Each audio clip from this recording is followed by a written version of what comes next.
नमस्कार। एस्ट्रोग्राम में आपका स्वागत है। आज हम श्री धर्मराज व्रत कथा के बारे में बात करेंगे। धर्मराज की जो व्रत कथा है वो भी कार्तिक महीने में कही जाती है, कहीं भी इसको पढ़ा जा सकता है।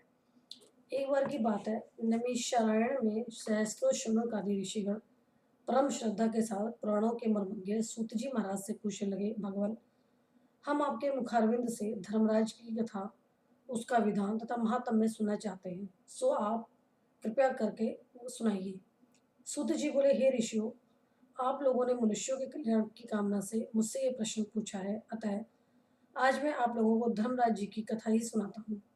सारे तीर्थ तथा व्रत करने से तथा नाना प्रकार का दान देने वाले मनुष्य भी जिनके उद्यापन को किए बिना सुख के भागी नहीं हो सकते, इस विषय में आप लोगों को इस लोक में सुख और आगे स्वर्ग सुख प्राप्ति के लिए धर्मराज जी की श्रेष्ठ कथा कहूंगा। आप लोग विश्वास रखकर श्रवण करें। पूर्व काल की बात है कि राजा वभ्रुवाहन महोदयपुर में राज्य करता था। वह राजा बड़ा धर्मात्मा, दयालु तथा गो ब्राह्मण और अतिथियों का पूजक था। उसके राज्य में हरिदास नाम वाला महान विद्वान, श्रेष्ठ विद्वान ब्राह्मण था। उसकी पत्नी भी बहुत सुशील और धर्मवती थी, जिसका नाम गुणवंती था। हरिदास विष्णु सेवक बड़ा तपस्वी था, के व्रत किए, परंतु धर्मराज की मान यानी धर्मराज नाम से प्रभु की सेवा कभी नहीं की। वह गणेश के, चंद्रमा के, हरतालिका आदि देवियों के, राम जन्माष्टमी, शिवरात्रि आदि शिव जी के सभी व्रत किया करती थी। बड़ी श्रद्धा से सदा एकादशी का व्रत करती हुई तथा शक्ति दान भी देती रहती थी और अतिथि सेवा से कभी विमुख नहीं रही। इस प्रकार धर्मपरायण यह वृद्धावस्था में मृत्यु को प्राप्त हुई तो धर्माचरण के प्रभाव से यमदूत उसे आदरपूर्वक धर्मराज के पुर को ले गए। दक्षिण दिशा में पृथ्वी से कुछ ऊपर अंतरिक्ष में धर्मराज का बड़ा भारी नगर है, जो कि पापी लोगों को भयदायक है। धर्मराज का पुर 1000 योजन का है। वह चकोर है तथा उसके 4 द्वार हैं। वह नाना प्रकार के रत्नों से शोभायमान है। उसमें कई मनुष्य जो पुण्य भोगने को गए हैं निवास कर रहे हैं। स्थान स्थान पर गीत सुनाई दे रहे हैं और बाजे बज रहे हैं। उस नगर के 7 कोट है। उसके बीच में महासुंदर धर्मराज जी का मंदिर है। वह रत्नों का बना हुआ है और अग्नि, बिजली तथा बाल सूर्य के समान चमक रहा है। उसके दरवाजों की पेड़ियां स्फटिक मणि की है और हीरे की कड़ियों से आंगन चमक रहा है। उसके माध्यम से सुंदर सिंहासन पर धर्मराज भगवान विराजमान है। उनके पास चित्रगुप्त जी का स्थान है, जो मृत प्राणियों के पाप पुण्य का लेखा भगवान धर्मराज को सुनाया करते हैं। यमराज के दूत गुणवती को वहां ले गए। उनको देखकर वह भयभीत होकर कांपने लगी और नीचे मुख किए खड़ी हो गई। चित्रगुप्त जी ने उसके पूर्व जन्म के किए हुए पाप पुण्य का लेखा जोखा पढ़कर सुनाया। धर्मराज जी उस गुणवती की हरिहर आदि सब देवों में तथा अपने पति में भक्ति देखकर प्रसन्न हुई, पर कुछ उदासी भी उनके मुखमंडल पर झलकती हुई गुणवती को दिखाई दी। धर्मराज जी को उदास देखकर गुणवती ने निवेदन किया कि हे प्रभु, मेरी समझ में मैंने कोई दुष्कृत्य नहीं किया, फिर भी आप उदास क्यों हैं? इसका कारण बताइए। धर्मराज जी ने कहा कि हे देवी, तुमने व्रत आदि से सब देवों को संतुष्ट किया है, परंतु मेरे नाम से तुमने कुछ भी दान पुण्य नहीं किया। यह सुनकर गुणवती ने कहा, हे भगवान, मेरा अपराध क्षमा करें।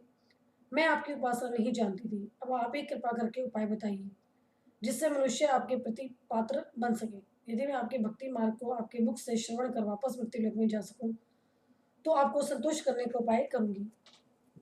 धर्मराज ने कहा कि सूर्य भगवान के उत्तरायण में जाते ही जो महापुण्यवती मकर संक्रांति आती है, उस दिन से मेरी पूजा शुरू करनी चाहिए। इस प्रकार साल भर मेरी कथा सुने और पूजा करें। इसमें कभी नागा नहीं करें। आपातकाल आने पर भी मेरे धर्म के इन 10 अंगों का पालन करता रहे।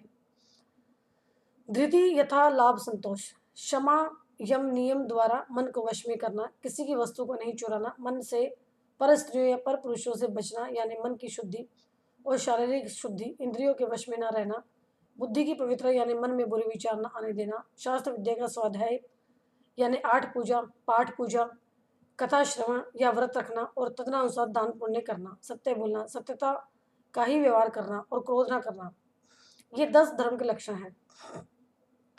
और मेरी इस कथा को नियम से सदा सुनता रहे और यह पढ़ता रहे और यथाशक्ति दान पुण्य तथा परोपकार करता रहे। जब साल भर बाद फिर मकर संक्रांति आवे तब उद्यापन कर दे। सोने की या असमर्थ हो तो चांदी की मूर्ति बनवाए। विद्वान ब्राह्मण के द्वारा पूजन हवन आदि करे। मूर्ति की प्राण प्रतिष्ठा कर पंचामृत से स्नान करा षोडशोपचार से उसकी पूजा करें। मेरे साथ में चित्रगुप्त जी की भी पूजा करें और सफेद काले तिलों के लड्डू का भोग लगाएं।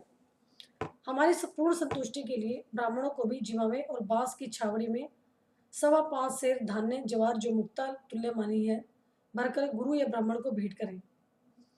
स्वर्ग में चढ़ने के लिए सोने या चांदी की नसेनी भी दान दें। सुंदर बनी हुई शैया भी दान दे जिस पर मुलायम गद्दा तकिया और रजाई हो। इसके सिवाय कंबल पादुकाएं बांस की लकड़ी लोटा डोर पांचों कपड़े भी देना चाहिए। गोदान के सामर्थ्य हो तो श्वेत या लाल गाय मेरे लिए और काली गाय चित्रगुप्त जी के लिए दान देवे। ये दान की वस्तु सर्वसाधारण के लिए है।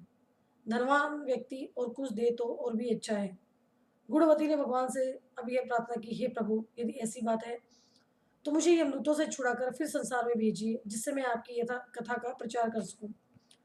जो ही उसकी प्रार्थना पर भगवान धर्मराज जी ने स्वीकृति दी उसी समय उसके मृत शरीर में पुनः प्राणों का संचार हो गया और उसके पुत्रादि कहने लगे कि बड़ी प्रसन्नता है कि हमारी माता जी मरकर भी जिंदा हो गई। इसके अनंतर गुणवती ने अपने पति पुत्रादि को वे सब बातें कही जो धर्मराज जी ने मनुष्य के कल्याण के लिए कही थी और खुद ने भी वह व्रत शुरू कर दिया। मकर संक्रांति से ही उसने प्रतिदिन धर्मराज जी की पूजा और ये कथा आरंभ कर दी और स्वर्ग में जाने के लिए दान पुण्य आदि कर्म भी आरंभ कर दिए।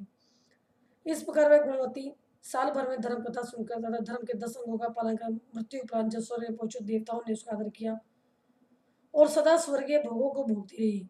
सूत जी महाराज ने शौनकादि ऋषियों से कहा कि हे मुनियों, जिस घर में स्त्री या पुरुष इस धर्मराज व्रत कथा को श्रद्धा से प्रतिदिन पढ़ते हैं वे दुखों से मुक्त हो जाते हैं।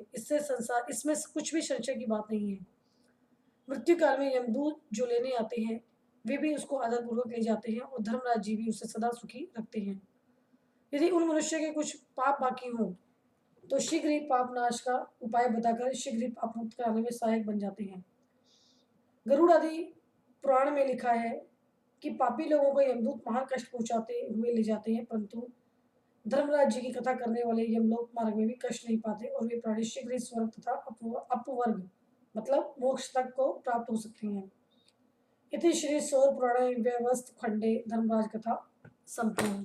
जो धर्मराज जी की कथा है वो समाप्त होती है और धर्मराज जी की आरती भी है कि ओम जय जय धर्म धुरंधर जय लोक त्राता धर्मराज प्रभु तुम ही हो हरिहर दाता जय देवदंड पाणीधर यम तुम पापी जन कारण सुकृति हेतु हो पर तुम पैतरणी ताराण न्याय विभाग अध्यक्ष हो नियत स्वामी पाप पुण्य के ज्ञाता तुम अंतर्यामी दिव्य दृष्टि से सबके पाप पुण्य लखते चित्रगुप्त द्वारा तुम लेखा सब रखते छात्र पात्र प्रस्त्रान क्षिति शैया बानी तब कृपया पाते हैं संपत्ति मनमानी द्विज कन्या तुलसी का करवाते परिणय वंश वृद्धि तुम उनकी करते नहीं संशय दानोद्यापन मयाजन तुष्ट दया सिंधु मृत्यु अनंत तुम ही हो केवल बंधु धर्मराज प्रभु अब तुम दया हृदय धारो जगत सिंधु से स्वामी सेवक को तारो धर्मराज जी की आरती जो कोई नर गावे धरनी पर सुख पाके मन वांछित फल पावे। इसके साथ ही धर्मराज जी की जो कहानी है समाप्त होती है।